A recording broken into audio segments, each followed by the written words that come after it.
أعوذ بالله من الشيطان الرجيم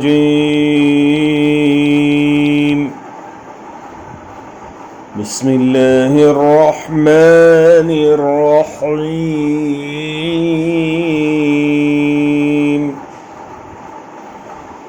ويقولون لولا أنزل عليه آية من ربه فقل إنما الغيب لله فانتظروا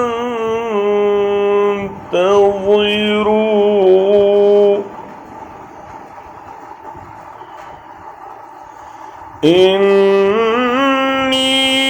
معكم من المنتظرين।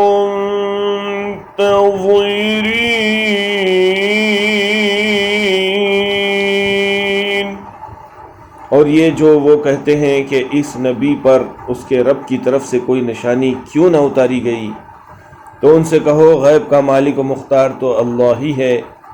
अच्छा इंतज़ार करो, मैं भी तुम्हारे साथ इंतज़ार करता हूँ। And they say, why is a sign not sent down to him from his Lord? So say, the unseen is only for Allah to administer. So wait, indeed I am with you among those who wait.